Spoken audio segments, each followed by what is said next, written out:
In January 2014, Ashok Goyal and I began production on CS 7637 Knowledge-Based Artificial Intelligence for the Georgia Tech Online Masters of Science in Computer Science program. We actually began production right here in this studio by introducing ourselves to our students. If you'd like some more background on the OMSCS program, you can check out the other presentations we have here at Learning at Scale. But for the purposes of this presentation, what's important to know is that the OMSCS program was a new program aiming to deliver an equivalent master's degree online. Knowledge-Based Artificial Intelligence is a class in the program focusing on the cognitive systems side of artificial intelligence. For a little background, Ashok and I are both learning scientists, and when we started producing this course, we knew there were a lot of critiques of online education. We wanted to find ways to leverage the learning sciences literature in producing a course. In this presentation, I'll briefly take you through the rationale behind the course's design, and I'll focus on that video material. To start the course production process, we always outline the learning goals, outcomes, assessments, and strategies to use in the course. But rather than telling you what they are, why don't we show you? Below you'll find links to the videos that we actually show to students during the first week of class, outlining these details of the class's design.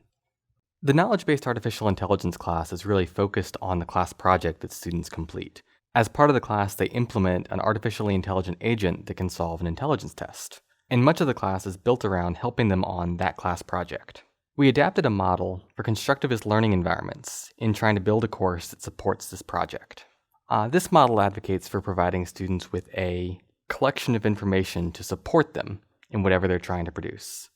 This includes things like related cases or related projects, information about how to pursue their project, cognitive tools to support or scaffold them towards ultimately achieving their goals, conversation and collaboration tools so they can interact with others and brainstorm project ideas or get feedback on their current ideas, and social and contextual support, which is more of the community surrounding these projects. These different elements are bridged by scaffolding, modeling, and coaching.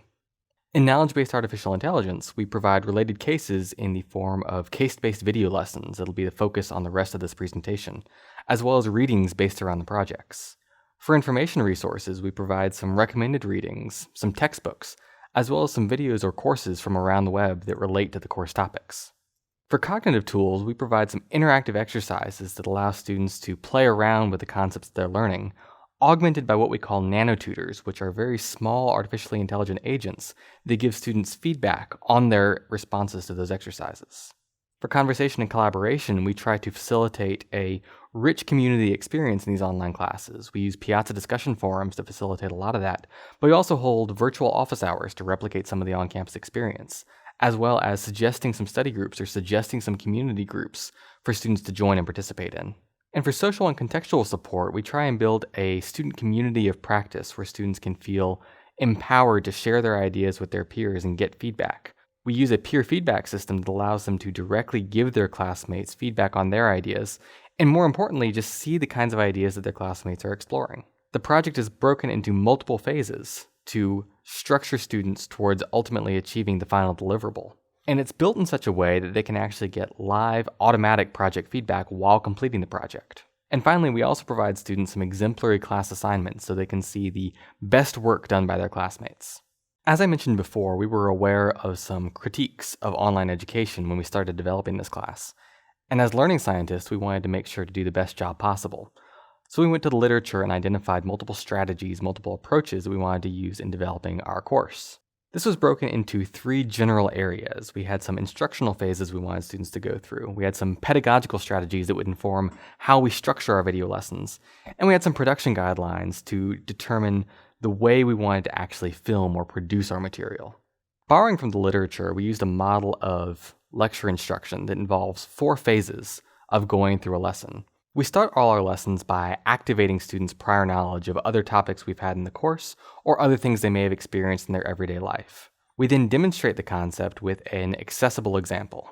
After that, we use those exercises and those nanotutors that I mentioned earlier to have students actually engage in that process, to apply what they just saw us demonstrate and do it themselves. And we conclude each lesson by trying to integrate that material with what they'll learn elsewhere in the course, as well as what they might learn elsewhere in our program or elsewhere in their educational careers. So in this way, we start and end a lesson by trying to integrate the lesson into what students might know otherwise, and we both demonstrate the concept to them and ask them to do it themselves.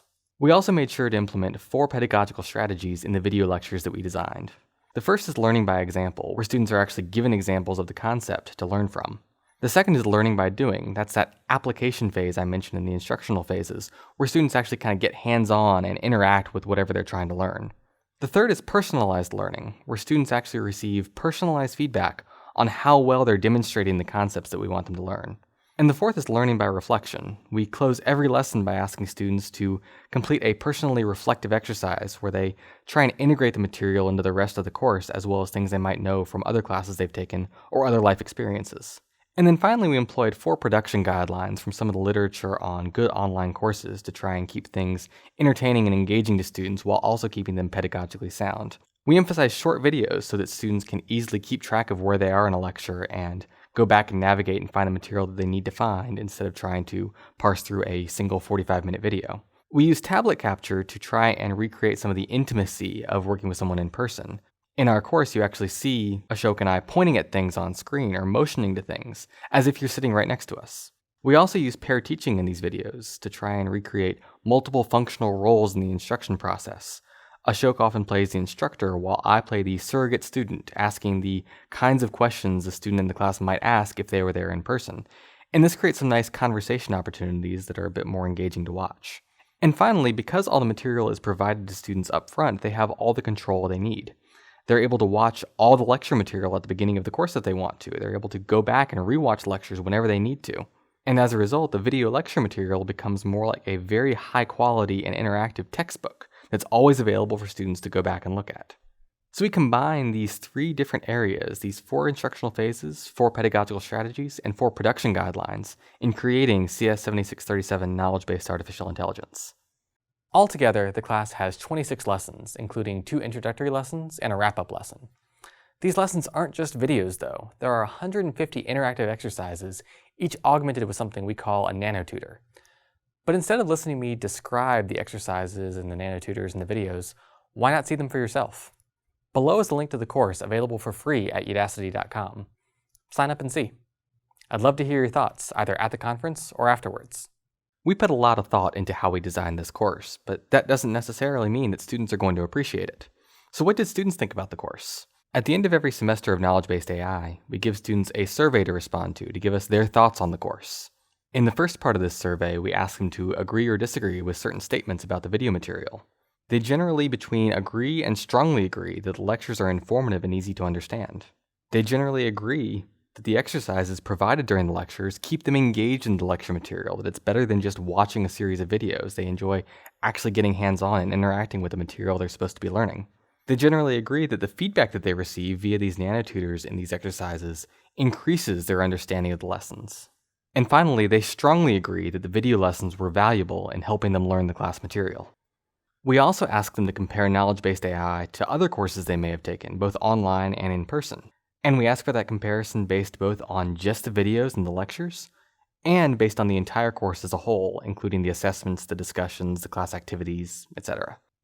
The course rates pretty favorably against other OMSCS classes, and very favorably against other online classes. But perhaps most interestingly, students generally agree that the videos are actually better than the lectures they've experienced on campus.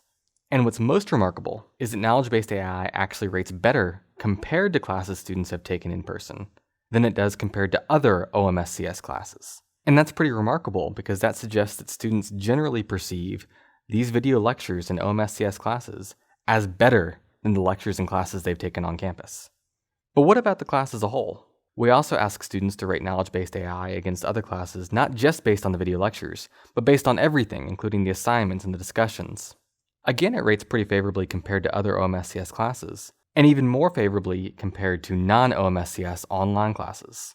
And most remarkably, it rates just as well compared to on-campus classes as it does compared to other OMSCS classes, which again suggests that students perceive the OMSCS classes as the equivalent of classes that they've taken on campus. And finally, we ask our students some questions about how they actually consume the video material. We find that our students rarely engage in some of the behaviors that we predicted would be useful in taking an online course. They rarely watch lessons out of order, or fall behind, or watch ahead of the recommended schedule.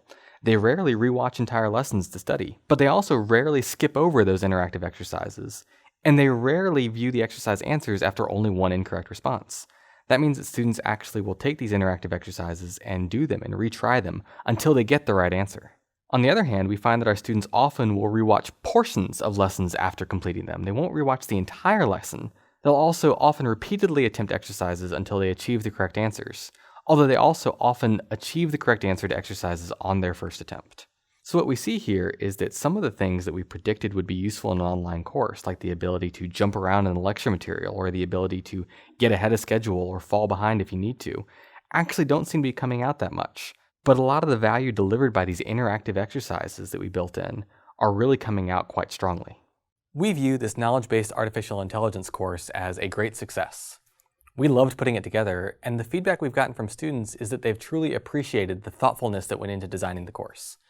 In fact, below this video, we've included a link to some of the reviews that students have written about it. There are still open questions, though. We're interested, for example, in looking at whether or not we can use these video watching habits to predict which students will succeed and which will fail, and intervene early on with those that appear at risk. If you'd like to learn more, we invite you to watch the course on Udacity, watch some of our related talks about the course on YouTube, or read some of our other papers that have come out of this work.